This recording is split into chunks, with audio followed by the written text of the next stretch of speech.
WGNY Newburgh, WJGK HD2 Newburgh Middletown, WGNY 1220 94.5, News Talk Sports.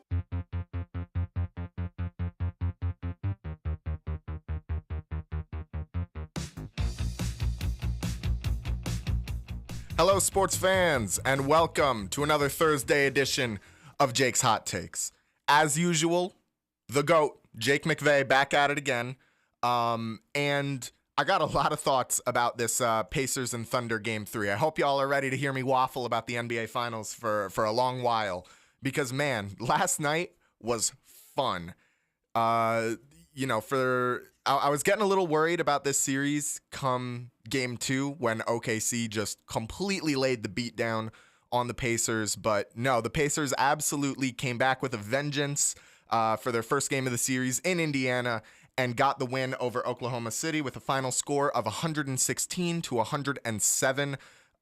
Like I said, this game was a blast to watch pretty much up until the last 8 minutes of the fourth quarter. Now, you might be asking yourself, what happened in the last 8 minutes of the fourth quarter? Didn't you watch the game? OKC completely petered out. They looked completely flat in the final eighth of this game. I guess it's a half of a quarter, so that's like an eighth, but I don't want to call it an eighth because that sounds weird, but point is, for the final stretch of the game, when it really came down to the clutch, OKC was right there. They were within, 5 points, 3 points, getting that, clawing their way back to try and take that lead from Indiana. And Indiana just kept the pace high. They kept the defense physical, and it seemed like Oklahoma City had no idea how to respond. Now, let's get into some of the individual performances.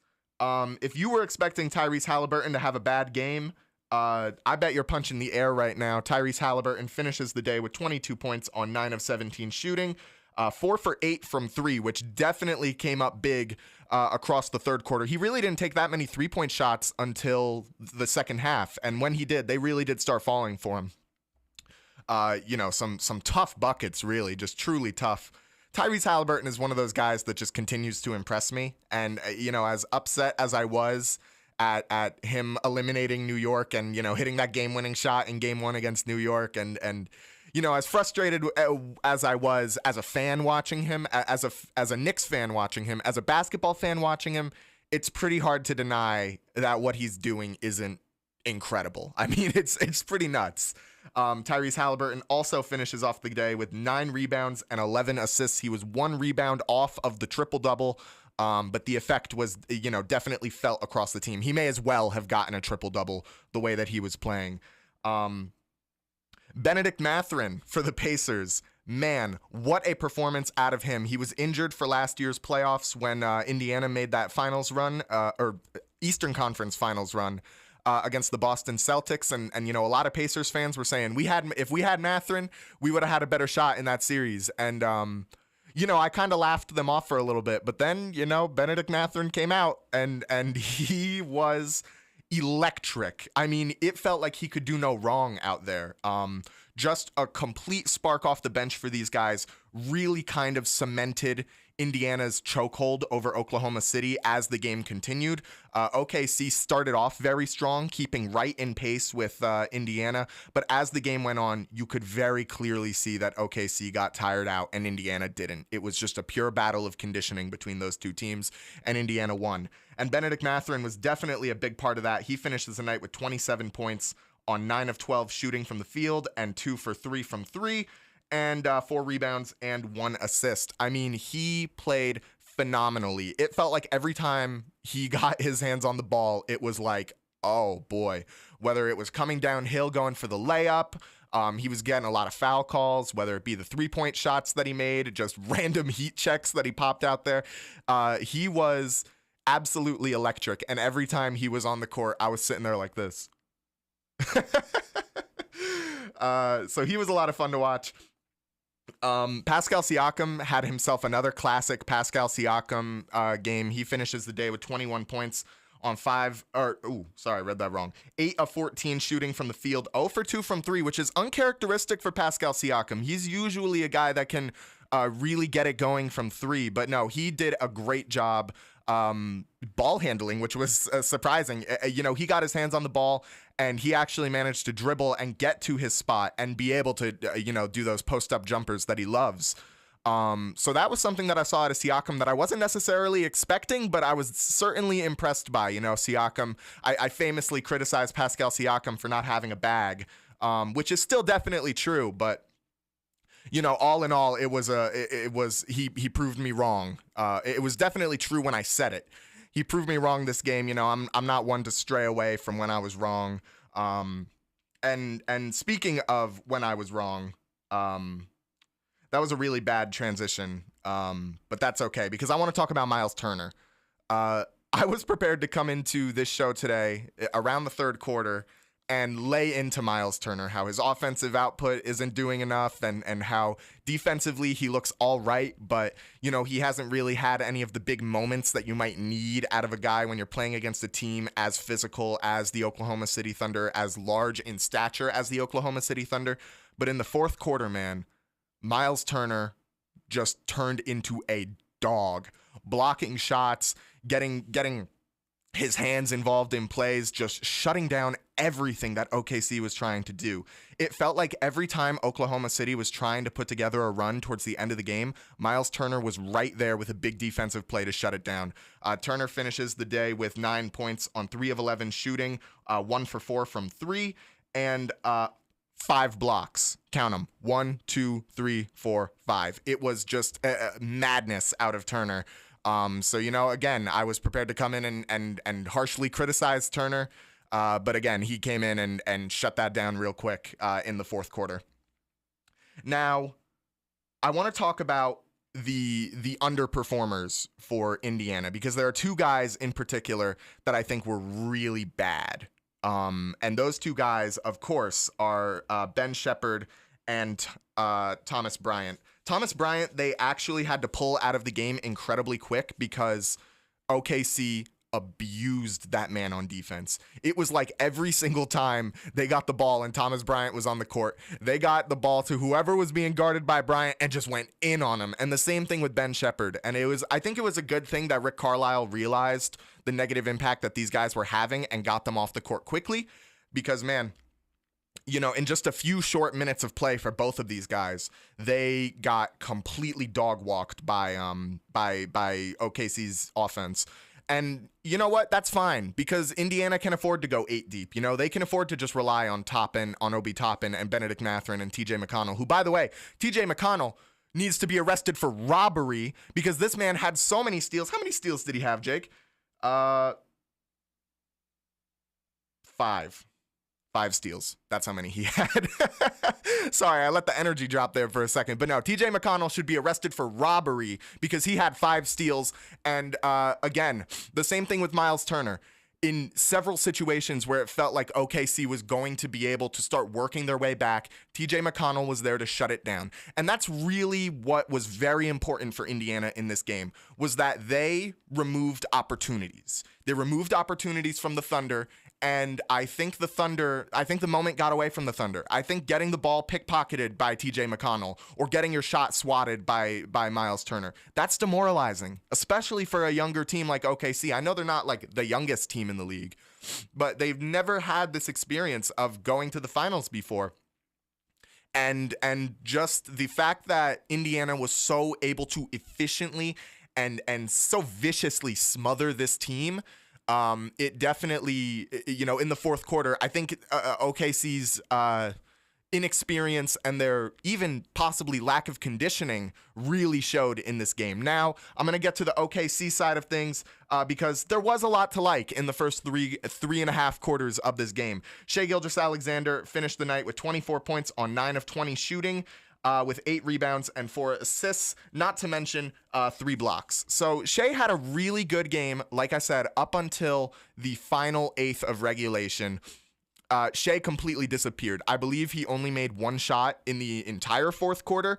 And he had this play that he continued to do where he would drive to the basket and instead of looking to take a shot, he would pass the ball to Chet, who was standing right next to him, and then Chet would have to go up and try and get a layup or a little, post jumper, and he would get that thing swatted into the top row. And I just kept on thinking to myself, Shea, if it didn't work for you the first time you did it, why did you do it 4 more times? Because it looked like Indiana had so thoroughly smothered this Oklahoma City offense that Shea lost his confidence in his shooting. And you look at the numbers and it's right there. I think he took like 4 shots in the fourth quarter and he only made 1 of them. And that is not, if I'm OKC, I'm terrified of that reality. I'm terrified of that because that is your MVP. That is your leading scorer in the NBA being completely demoralized and avoidant of the basketball in the clutch. And that is not something that you want on your team, and that is not something that you want in the NBA Finals. They're going to need to figure that out quick. Chet had a pretty good game. He finished the day with 20 points on 6 of 15 shooting and 10 rebounds. He got the double-double. Chet, I felt awful for Chet this game because he didn't even have a bad game. Like I said, he got the double-double and he was looking good for the first 3 quarters. But man, when that Indiana crowd started chanting, Chet, you suck. Chet, you suck. I couldn't help but laugh. They pulled him right out of the game. I could not imagine, being a guy on his second year in the NBA, in the NBA Finals, in that kind of environment and just having that whole stadium bearing down on you like that. It must have been scary because after that moment, Chet did not look the same for the rest of the game. He was, questionably handling the ball. It looked like part of the strategy that Oklahoma City wanted that they saw in game 2 that worked was getting Chet to come downhill.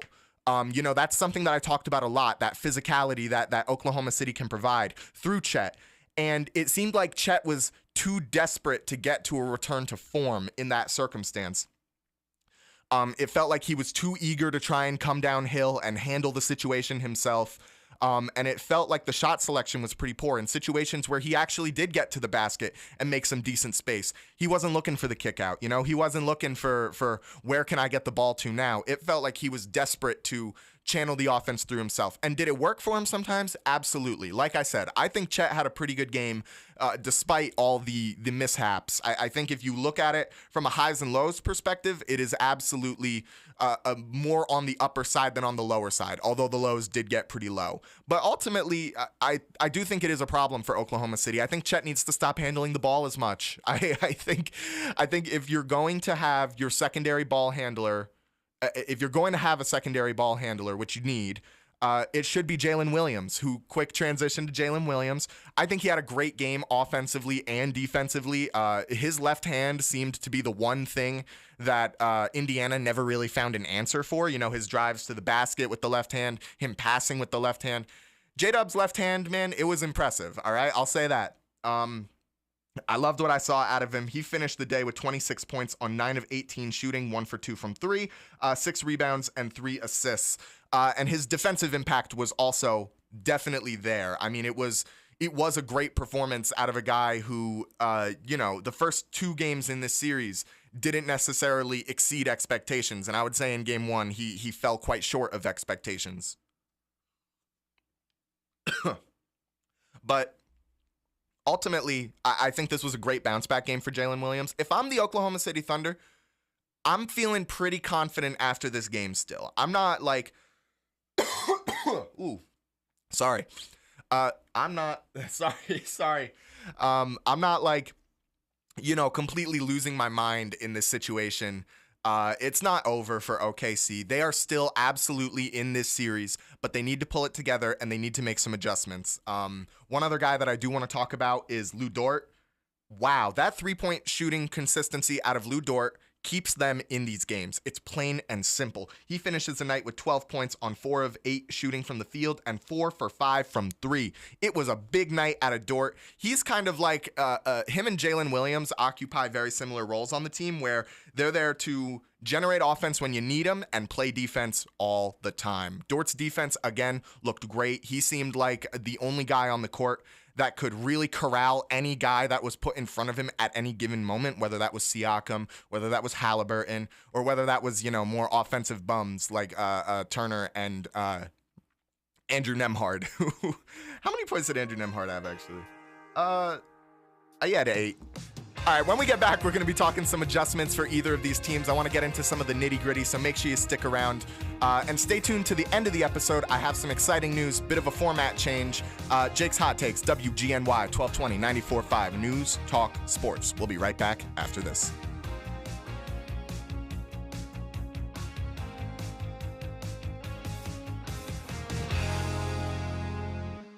Thinking about remodeling your kitchen or bath? Wayne's Way Wholesale Cabinets has a great selection of all wood cabinets in the styles and colors to make your remodeling dreams come to life. Go to wayneswaycabinets.com for more info. Wayne's Way Cabinets, 1829 South Road, Wappingers Falls. Call 845-280-0880. Stop by and talk to Wayne today. You'll be glad you did. Your life relies on power all day, every day. With spring upon us, weather-related storms and power outages disrupt your home life, work life, and more. Don't be left in the dark. Call Essential Power Systems, your local Generac automatic standby power dealer, protecting your family, home, and business. Already have a Generac? Ask about maintenance, monitors, and cold weather kits before winter. Call Mike the Generator Guy for a free estimate at 845-227-0514. Online at EssentialPowersGenerators.com. Never be powerless. Get Generacted by Essential Power Systems. Michael's Appliances presents Ask Andy, the appliance expert. Andy, what's the average amount of time for clothes to dry? We've had customers call us up and they're timing their dryer, drying one shirt, and they can't understand why it takes an hour and a half for that one shirt to dry. If you're using an auto dry cycle, the sensors are never being touched by that one article of clothing. So consequently, it takes forever for the dryer to realize that things are done. Today, newer dryers, generally speaking, it's an hour, 70, 80, 90 minutes. It's not because we're burning tons of fuel. It's because we're using much less. Much lower temperature in the dryer overall, longer tumbling action. That helps to prevent wrinkles, and people are used to a 20-minute cycle drying. Those days are over. You know, we used to make it very hot in the dryer and dry them very quickly. And of course, people have forgotten that then their clothes fit a Cabbage Patch Doll when that happens. Shop with the experts. Nobody knows appliances like Michael's Appliance Center, 585 East Main Street, Middletown. Online at michaelsappliance.com. Your engine is a delicate instrument. But if you don't change the oil on a regular basis, things have a tendency to go wrong.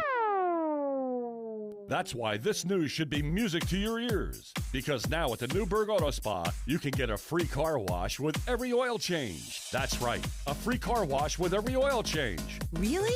Really. Stop into their state-of-the-art facility today and find out what quality maintenance is all about. We all need to get oil changes, so why not get a free car wash to go along with it? And while you're at it, take advantage of their 15-point vehicle inspection free of charge. That should leave you on a very happy note. Newburgh Auto Spa, located at 86 Route 17K in Newburgh. For more information, call 845-567-0009, 845-567-0009, or go online to newburghAutospa.com. That's newburghAutospa.com. Newburgh Auto Spa. Quick, convenient, clean.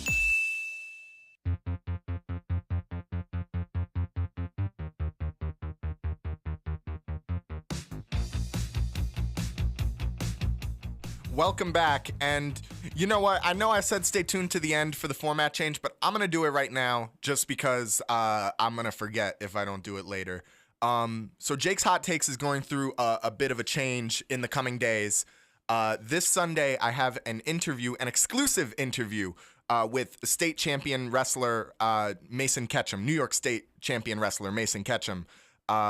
So we're going to be foregoing some of the national media talks, some of the national sports talks, and I'm going to sit down and have a nice personal interview with Mason Ketchum. So I'm going to be calling that Jake's Awesome Interviews, although it is on the Jake's Hot Takes show. So make sure you stay tuned for that. I'll have an Instagram post up on the Instagram, Jake's Hot Takes WGNY, a little later today with some more information on that. So if that's something you're interested in, stay tuned for Sunday, same time, same place as usual. So now let's get right back into the basketball, because there was a lot of nonsense going on with this game, and I want to talk about the keys to success for each of these teams moving forward.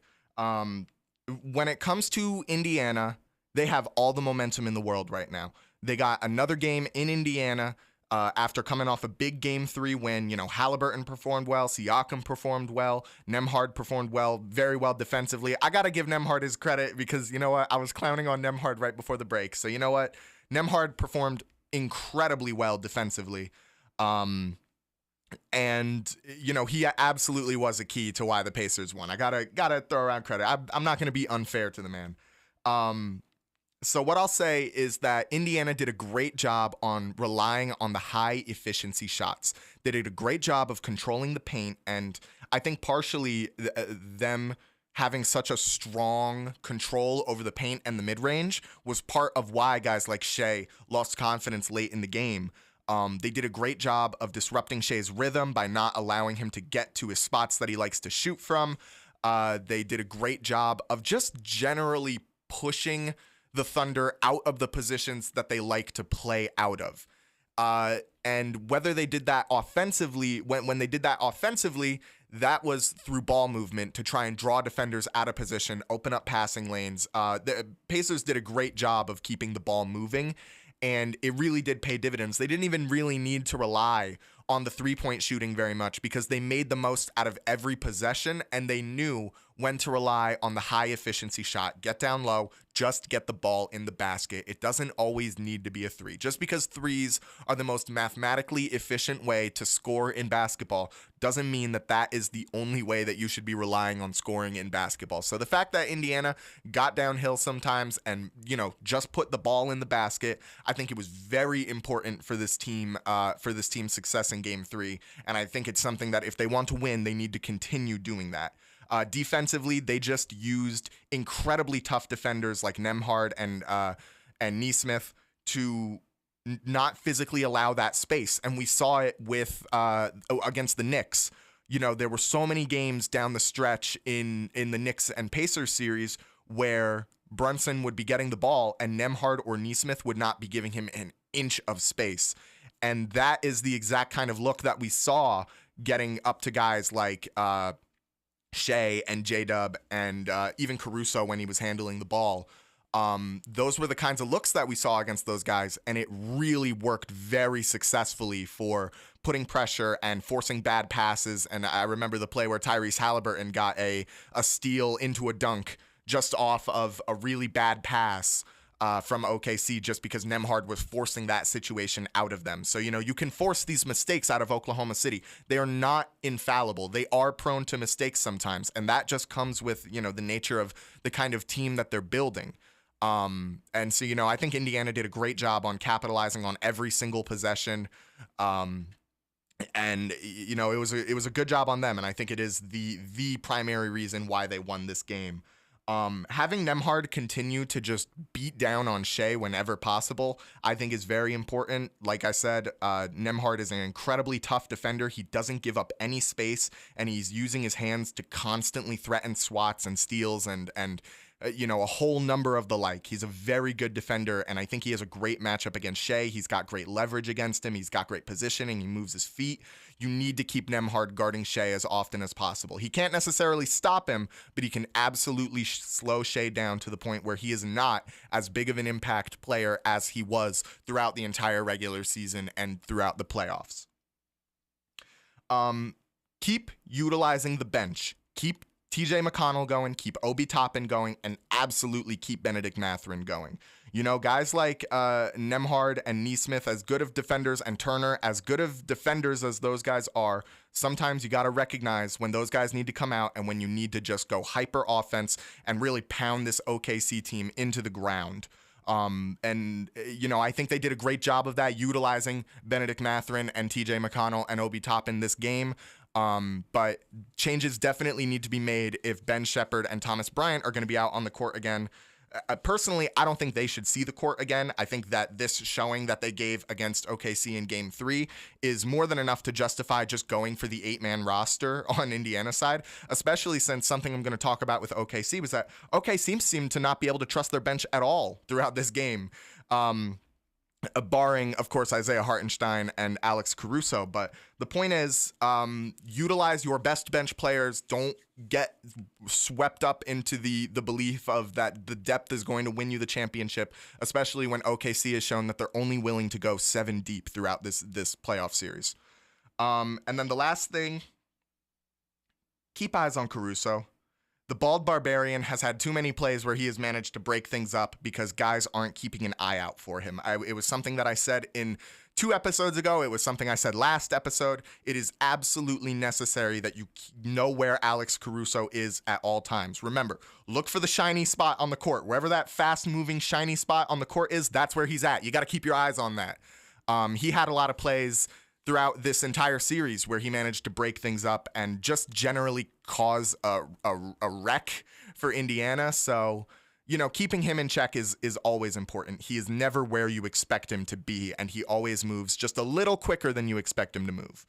Now getting into the OKC side of things, they need to get their bench involved more. If you can't trust guys like Wiggins and Ajay Mitchell and the other Jalen Williams, you're going to get outgassed by Indiana. Indiana was running circles around this team by the end of the game, and you could tell it's because guys like Chet and guys like Shea and guys like Jalen Williams were not able to physically keep up. And I would say even, more high motor guys like Caruso weren't able to keep up down the stretch. Hartenstein definitely wasn't able to keep up down the stretch. They had that big man huffing and puffing out there. He was looking pretty tired by game's end.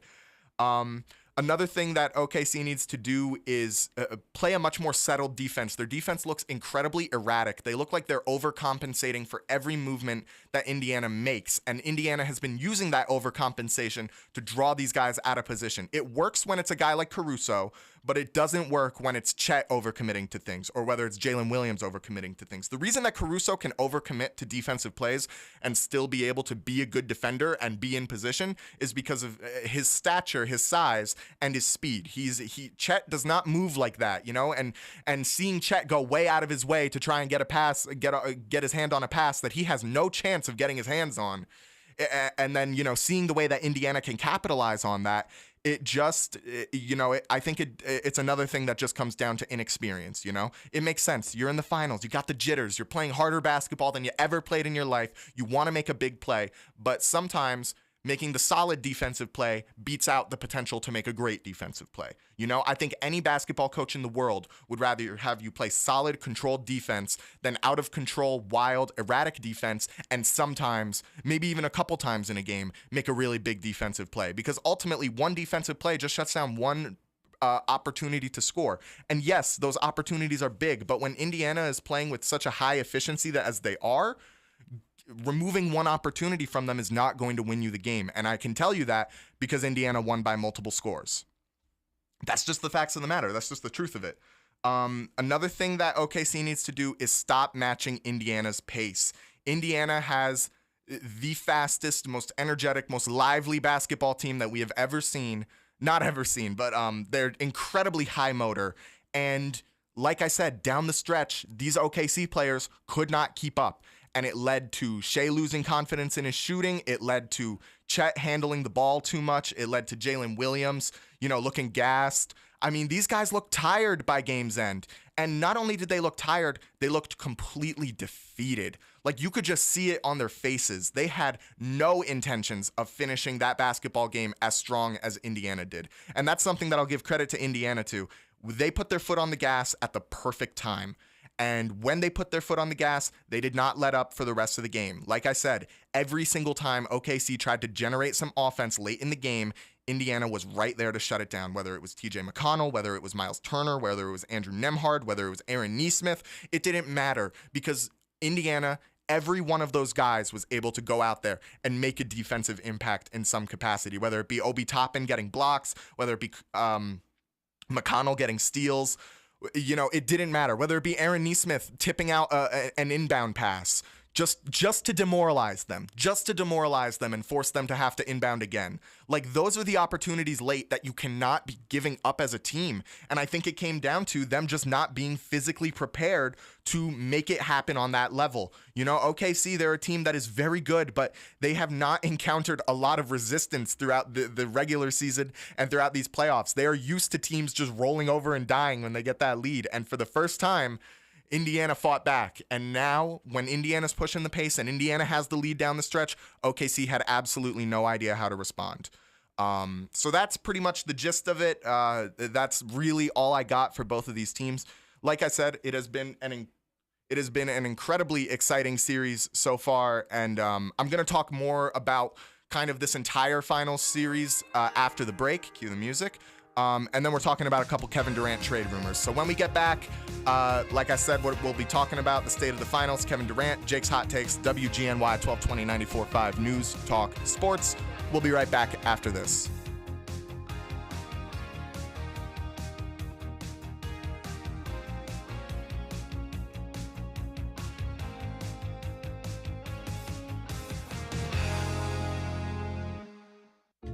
Hello, I'm Mark Guido. Thank you for making Frank Guido's Little Italy the #1 location for all of your special occasions.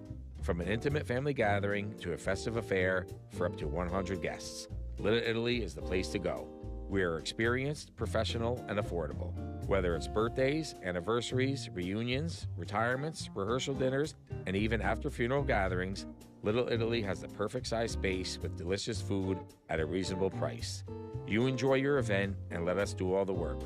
Call Marie at 845-340-1682 or visit us online at frankguidoslittleitaly.com. Call Marie at 845-340-1682 or visit us online at frankguidoslittleitaly.com. Little Italy has the perfect size space with delicious food at a reasonable price. You will be glad you did. And remember, as always, come celebrate on the day of your birthday and get up to a $25 value on us. Michael's Appliances presents Ask Andy, the appliance expert. Andy, is it bad to use fabric softener sheets? More often than not, a fabric softener sheet helps keep the static down in your dryer. Most newer dryers, the lint screen is so fine that the oils in the fabric softener sheet actually plug up your lint screen. Reduces efficiency, causes overheating, causes the machine to kick off on high limit. So sometimes what you really want to do is not use dryer sheets. Use the same dryer sheet 2 or 3 times. Fabric softener in the washer is the better way to go. Most people don't realize that all the lint in your dryer actually comes from your washing machine. It's the agitating action that causes a problem where the clothing is scrubbing together and you end up with all the little pilling. And a fabric softener actually will help lessen the pilling if it's in the washing machine. Shop with the experts. Nobody knows appliances like Michael's Appliance Center, 585 East Main Street, Middletown. Online at michaelsappliance.com.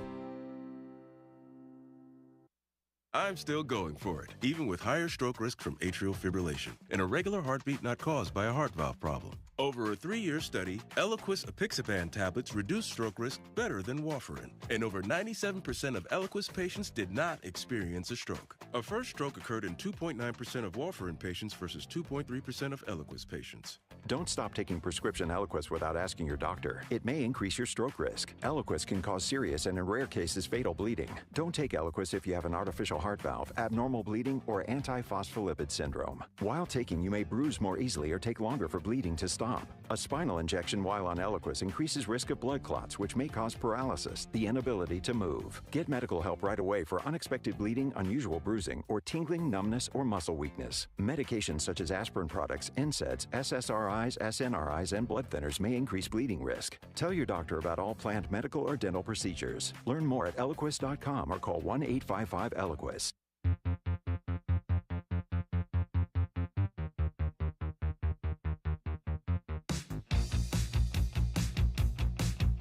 Hello all, and welcome back to Jake's Hot Takes.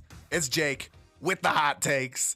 So let's get right into it. I want to talk about the state of this NBA Finals right now because there is a lot of buzz around the two teams that got into it. Obviously, I was very disappointed as a New York fan when the Knicks weren't there, but people are saying that 2 small market teams going at it in the finals, Oklahoma City and Indiana, is a bad thing. And I want to look at it from two different perspectives. I want to look at it from the marketing perspective, and I want to look at it from the actual basketball perspective. But first, I want to look at it from the basketball perspective. If you, as a fan, are not satisfied with the product that you are being given right now, I think I need to question your capacity to enjoy basketball a little bit. These games have been so much fun. And not only have they been so much fun, they have been the antithesis to everything that people have been criticizing about the modern NBA. They say there's too many fouls. They say that the players are too soft. They're saying this, they're saying that. You know, Shea has gotten not a lot of free throw looks throughout these games. And his usual tricks for, you know, potentially drawing fouls and getting to the line, they haven't been working because the refs have been allowing this really physical level of play that, you know, I think partially might contribute to OKC's, you know, failure across game 1 and game 3, I should say. Because this team hasn't really seen this level of physicality like that. So I love the physicality. I love seeing that these guys are getting locked up with each other and pushing each other around. And I remember watching Chet just get bodied to the ground. I forget who did it. Probably Obi Toppin or someone just put his shoulder down and laid him out. No foul call. Shea's getting shoved into the first row of fans. No foul call. Tyrese Halliburton's like getting smacked in the face. No foul calls. I love it. I love this level of basketball because you can't control the flow of the game by drawing fouls, and you can't control the speed and the pace and give yourself time to rest by controlling, you know, whether or not guys are fouling you by jumping in. You know, the refs are doing a really good job of dictating if you initiate the contact, it's not going to be called a defensive foul. And you saw it. It was a play. The official or the broadcasters did a really good job of explaining it. Shea was driving to the basket, put his shoulder right into Ben Shepherd, and then lost his balance, fell down, lost the ball, and it was called a turnover for OKC because the refs saw that Shea initiated that contact, and the broadcaster said, you play that in the regular season, you do that in the regular season, the refs are going to call that a foul for you anytime. But because it's the NBA playoffs, they're keeping an eye out for that, and they're not allowing it. I think it's contributed to the game, the flow of the game so well. This series is a lot of fun. And from a marketing standpoint, I think it's just fine. I think Oklahoma City and Indiana, these are two teams that have the capacity to be kind of like a new age San Antonio, where they don't have a massive market, but they're still an incredibly successful team, and their fan bases are loyal. I mean, you seeing the sea of blue and orange when OKC is playing at home, and then seeing the sea of yellow when Indiana is at home, it's really cool. And these are fan bases where the fans have been dedicated for a long time to these teams, and to see these two teams build themselves up the right way, putting together a core of guys that you keep, not just, you know, going and purchasing the next biggest superstar in hopes that he's going to come and fix your team. You know, Phoenix Suns, Los Angeles Lakers, you know, there's plenty of other examples. Brooklyn Nets a couple years ago. They built these teams from the ground up, and fans have had time to bond and watch these teams grow attached and develop with these teams. I mean, Miles Turner's been on the Pacers for like 10 years. He's been waiting for this chance to get to the finals. So to see him finally get there and be able to perform at that level, it's really cool. It's really cool that a franchise that has no rings in the modern NBA is finally going to get their first ring. But all people can do is complain about how it's two small market teams and how it should have been, New York and Minnesota. It should have been, Minnesota and Indiana. It should have been OKC and New York. The truth is, the two best teams are in the finals right now. And that's not something that I think anybody as a basketball fan should be mad at. So the fact that these two teams are incredibly entertaining to watch. They're a lot of fun. They're getting physical. These two teams hate each other. They are pushing each other around, shoving, slapping, throwing, whatever needs to happen. And people are still just going to complain about the product. That is incredibly an incredibly frustrating part of basketball discourse. And I know that that's just par for the course. People are going to complain about every finals matchup. But to see, the story of how these two teams really came up the right way to build a successful basketball organization. The fact that both of these teams did that, they're here now. They overcame, the Thunder didn't overcome the odds, but Indiana overcame the odds. Maybe an all-time great underdog story if Indiana wins this series, akin to the 2019 Toronto Raptors or the 2011 Dallas Mavericks with Dirk. I just think that's really cool, and I hate to see people complaining about it like that. But that's really kind of my thoughts on the finals as a whole. I'm going to be talking about the NBA ratings crisis in the next segment, so stay tuned for that. But until then, I want to talk about Kevin Durant for a little bit, because this is a name that has been thrown around in relation to New York quite a bit. And I just want to dispel the rumors. Inside sources in the New York Knicks organization have suggested that the Knicks are not going to pursue Kevin Durant, which all in all, I think is a good thing. Kevin Durant is an incredibly talented basketball player, but he does come with a lot of baggage. I mean, his whole exit from Golden State into the situation in Brooklyn. And, I don't necessarily blame KD for the situation in Brooklyn. He was out there just kind of trying to hoop. But point is, it's just another example of a dysfunctional basketball organization that has Kevin Durant being present for the dysfunction of a basketball organization. Because obviously Golden State's not a dysfunctional organization, but they had an incredibly dysfunctional situation, what with Draymond and KD kind of clashing heads, and KD's whole exit from Golden State. And, of course, the whole Phoenix situation. KD just seems to bring trouble wherever he goes. And yes, he is a 50, 40, 90 shooter. Yes, he is like an all-time great scorer, maybe the best offensive force that we have ever seen in the basketball world. But I don't necessarily think he's a guy that I would be super excited to have on the Knicks. I think, again, the right way to build, like I said in the last segment, the right way to build a successful basketball team is to establish a core of guys and allow them to grow and develop alongside of each other. If we sell out all of our assets, we sell out OG Anunoby or Josh Hart or Mitchell Robinson for Kevin Durant, I feel like that is a step backwards. Not to mention, Phoenix has said that they're going to lower their asking price for Kevin Durant because, at the current asking price, teams don't seem to be interested. And I don't know exactly what that asking price is, but the point is Phoenix is going to lower it. So, if we can trade, Tyler Kolek and Pacome Dadier for Kevin Durant, sure, why not? But obviously that's not going to be the situation. So I think it's for the best that Kevin Durant doesn't come to New York. But where will KD go? That is the question now. The top three candidates that I personally see happening, San Antonio, Houston, and Minnesota. Let me explain each of them, all right? San Antonio, they have a young core. They have a young, incredibly lethal offensive force in Victor Wembanyama. He's going to be coming back. I don't know if y'all saw, Victor Wembanyama's been training with monks up in the mountains. He shaved his head and then he's wearing these huge robes. They probably had to stitch two robes together just to get it down to his feet. But no, Wembanyama seems to be coming into next season with an entirely new outlook. And I think a guy who is as talented as Kevin Durant and as experienced as Kevin Durant would be a great piece to put alongside Victor Wembanyama to help his development as an offensive player. I think Wemby's the kind of guy where he would learn a lot from a dude like Kevin Durant.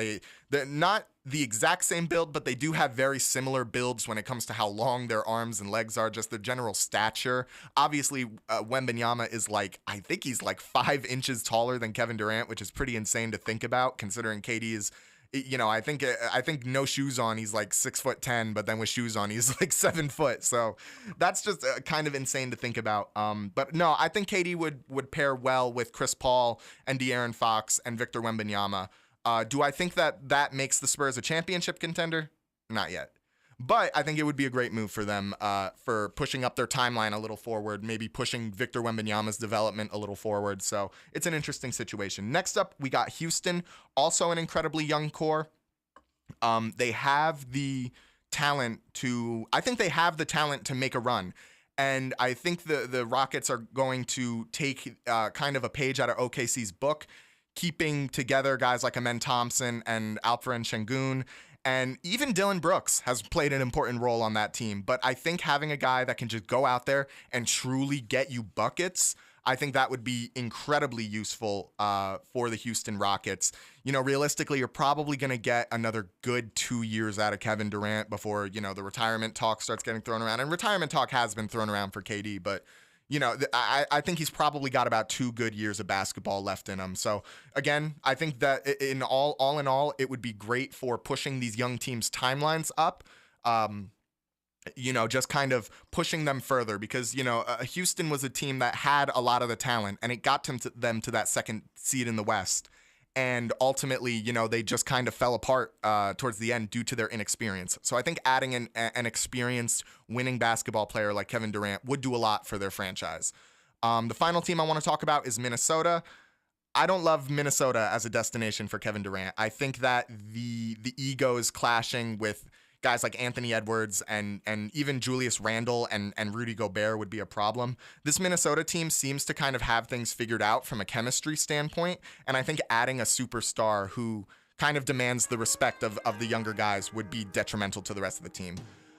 When we get back, I'm going to be talking about the NBA ratings crisis. So make sure you stick around. Jake's Hot Takes, WGNY 1220 94.5 News Talk Sports. We'll be right back after this.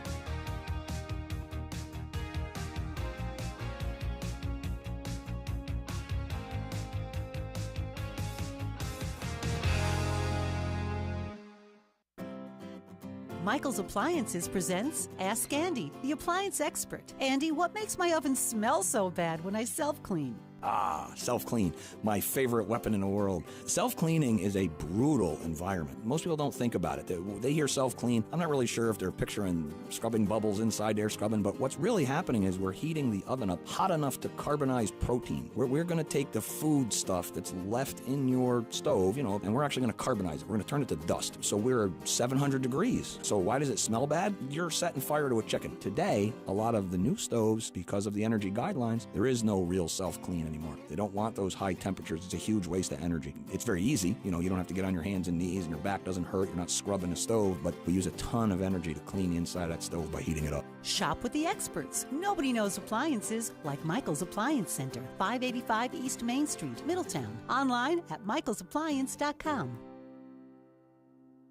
Your life relies on power all day, every day. With spring upon us, weather-related storms and power outages disrupt your home life, work life, and more. Don't be left in the dark. Call Essential Power Systems, your local Generac automatic standby power dealer, protecting your family, home, and business. Already have a Generac? Ask about maintenance, monitors, and cold weather kits before winter. Call Mike the Generator Guy for a free estimate at 845-227-0514. Online at EssentialPowersGenerators.com. Never be powerless. Get Generacted by Essential Power Systems. You've long known that Newburgh Auto Spa on Route 17K utilizes top caliber products and the latest technology to give your vehicle the proper maintenance it needs. Whether it be a computerized soft cloth car wash, detailing consisting of a comprehensive bumper-to-bumper cleaning of your entire interior and exterior, or a fuel-efficient oil change from a trained technician, Newburgh Auto Spa is the place to go. Now, Newburgh Auto Spa is a full-service automotive center. That's right, Newburgh Auto Spa now offers tires, brakes, rotors, tune-ups, alternators, and more, all with the same professionalism and quality you've become accustomed to. For a full list of automotive services offered in specials, go to NewburghAutospa.com. Whether you need a basic car wash, a quick oil change, or now more extensive automotive service, Newburgh Auto Spa is the place to go. Newburgh Auto Spa, quick, convenient, clean, located at 86 Route 17K and online at NewburghAutospa.com. Now offering a full range of automotive services. Newburgh Auto Spa, quick, convenient, clean. Davis Furniture in Poughkeepsie is having a floor model clearance sale, up to 70% off. That's right, Davis Furniture needs to make room for new arrivals and is having a floor model clearance sale with up to 70% off. At Davis Furniture on Route 9 in Poughkeepsie, all their furniture is American-made and chemical-free. You and your family deserve the Davis Furniture difference and a healthier life. DavisFurnitureOnline.com.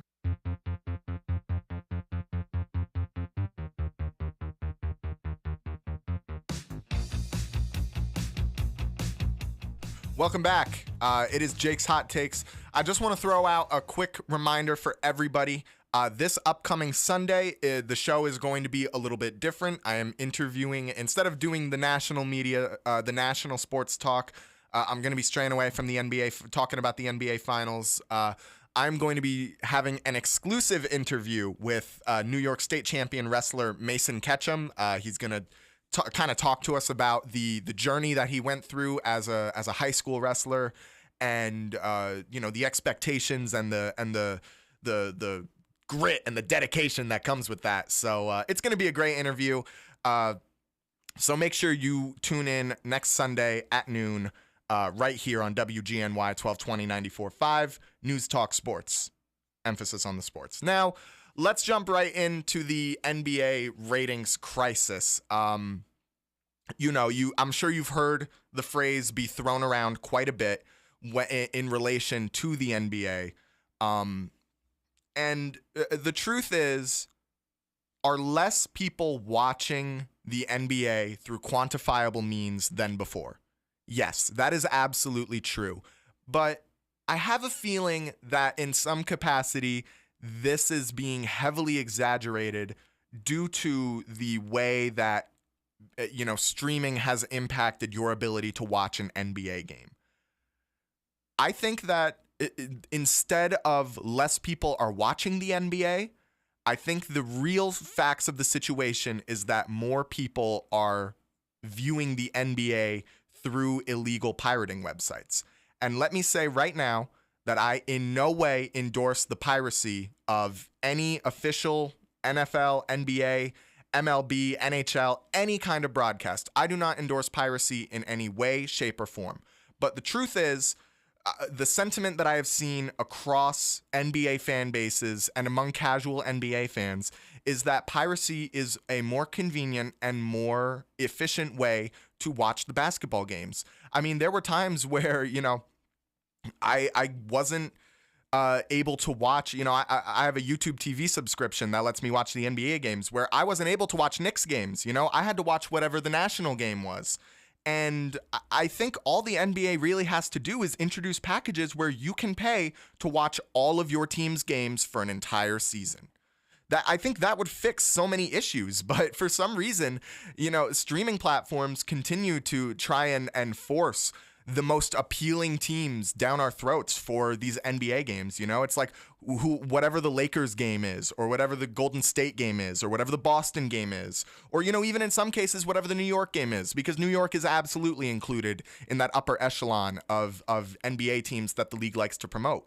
When in reality, I think seeing teams like Oklahoma City and Indiana, and even some smaller market teams than that, San Antonio, Milwaukee, I think Orlando, there are all these up-and-coming young teams in small markets that the NBA seems to be ignoring in favor of their older and more established stars and teams. It's why you can't turn on any NBA-related media show without hearing them talk about LeBron or Steph Curry or Kevin Durant. I love all three of those guys, but I'm sick and tired of hearing about them. We've heard about them on this media for so long, year in and year out. What is LeBron doing? What is Steph Curry doing? What is Kevin Durant doing? How does this affect LeBron's GOAT case? How does this affect Steph Curry's legacy? What is Kevin Durant's legacy? There are so many more interesting conversations to be had in the NBA right now, and it feels like those conversations are being shafted for the old reliable. And you wonder why people are losing interest in watching the NBA at large, and you wonder why people are resorting to illegal pirating methods. It really feels like a no-brainer, but, the NBA continues to talk about the ratings crisis and how they can't figure out how to get people to watch. I'll tell you, let fans be fans of their teams and watch all of their team's games in a season. A. B. Promote some of the younger teams. Promote some of the more exciting guys to talk about. Because, man, yes, the Lakers trading for Luka was an incredibly exciting, incredibly electric move, but after that, there wasn't really a whole lot to talk about, aside from them getting bounced in the first round by the Timberwolves. It's like, and The Timberwolves are a perfect example of a team that I think should be getting more coverage in the NBA. They made it to the Western Conference Finals in back-to-back years. In back-to-back years, they failed to get past the hurdle. Last year it was Dallas. This year it was OKC. And this team is incredibly well put together and incredibly competent, and they have a young superstar in Anthony Edwards who could absolutely be one of the next pillars of the NBA when we're talking about personalities and guys that the media is going to follow. But again, it feels like these smaller market teams are being shafted for what they know the most people are going to be interested in at any given moment. I think the NBA needs to trust that fans are going to want to hear about these teams and hear about these up-and-coming players. And I think the Thompson brothers are a great example. Amen and Ausar Thompson. These guys are freaks of nature, and they're playing great basketball, and I hardly see any media coverage on them. And I hardly saw any media coverage on Detroit, who crawled themselves out of the mud and had a very hard-fought playoff series against the Knicks. You barely hear any conversation about that. They lost in the first round, but so did the Lakers. And the Lakers get infinitely more coverage than the Detroit Pistons, who, in my opinion, had a much more interesting storyline going on. The Lakers were a much more interesting team for one night when they got Luka. I freaked out. I was sitting on the couch with my boys. We were watching a game. I can't even remember what game it was. But all of a sudden, that notification comes up, and we were just freaking out. But other than that, I think Detroit has been a far more interesting team to follow across the entire season. And I think next year is going to be kind of a do-or-die situation for the NBA, where, the LeBron era of being able to talk about LeBron in the media is going to come to an end very soon. I think if it's not next year, maybe the year after that. LeBron is coming to the twilight of his career, and I think there's going to be a huge metaphorical power vacuum once guys like LeBron and Curry and KD are gone, because the media has spent so much time focusing on the old guys and not enough time focusing on the new guys. It's like all of a sudden casual NBA fans are going to be hearing these names come up out of nowhere. What do you mean the Thompson twins? What do you mean Paolo Banchero? It's like the media has refused to cover these guys for so long, and now that their old wells are going to be dried up, they are going to have to pivot incredibly quickly. And I think the transition from talking about the previous generation of superstars and the modern generation of superstars needs to come next season. I don't think they can wait another year to start talking about, these teams. And that's really just kind of the crux of it. I think that in addition to being able to promote some of the younger teams and some of the smaller market teams, I think keeping traditions alive is important. People were complaining, I was complaining, that there's no Larry O'Brien trophy painted on the court for the finals. And the NBA responded to that by lazily digitally editing a Larry O'Brien trophy in the corner of the court, or by half court. Incredibly lazy fix from the NBA, I think. And, they cited player safety as a reason why they couldn't paint a Larry O'Brien trophy on the court. But the current finals courts look like a monopoly board. You got Rocket Money sponsorships. You got YouTube TV sponsorships. You got all sorts of different sponsorships that are being painted on the court, but you can't even keep the tradition alive of keeping the Larry O'Brien trophy on the court. You got to lazily digitally edit that onto the court. It's frustrating because it shows a lack of respect for the traditions, for the years of history that this league has, and for the traditions, the expectations of the fans on that front. It's very simple. All you got to do is paint the Larry O'Brien trophy onto the court, and you would make a whole host of fans who were expecting to see that very happy. It's a sign of the times. It's a sign of the end of the NBA season. It's a sign that one of these two teams is going to be walking away with that trophy at the end of the series. And the fact that the NBA can't even respect the traditions enough to continue that and instead resort to, digital editing and things like that, it is frustrating. It's frustrating as a fan of the sport, And something else that I'll say in regards to that is, how are they going to say that player safety is the main concern when painting the Larry O'Brien the Larry O'Brien trophy on the court, when you look at the All-Star game and how the courts were painted, or the in-season tournament, and you look at how dynamic the colors were on the court, I thought the in-season tournament courts looked beautiful. And I understand why they can't be like that all the time. You know, these stadiums, they're not just for the basketball team. You know, a lot of other events and things go on in those stadiums. So I understand logistically why it can't be the case that we have those really dynamic red, you know, the red and black in Miami, or the blue and white, or the blue and silver in Orlando, or that nice bold green out of Milwaukee. Like, I love all the colors. That it was a feast for the eyes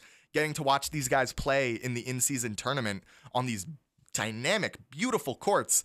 But then when it comes to painting the Larry O'Brien trophy on the court, it's all of a sudden a player safety issue. And that really does seem to be the main excuse that the NBA has used for removing some of the more fun aspects of the game, is that it's a player safety concern. You know, why are they calling more fouls? It's because it's a player safety concern. You know, why are we doing this? Why are we doing that? It's a player safety concern. So, you know, I have been very critical of the NBA throughout this segment, but it comes from a place of genuine care for the sport. And when I see people fall out of love with the sport and say, oh, I'm not even going to bother watching the finals this year, I'm not even going to bother, you know, that just makes me sad, because, you know, we used to be a proper sport.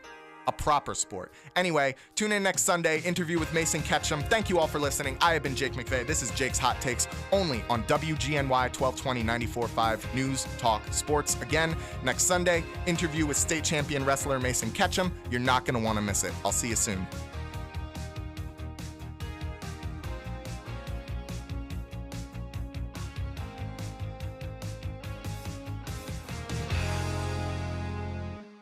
WGNY Newburgh, WJGK HD2 Newburgh Middletown, WGNY 1220 94.5 News Talk Sports.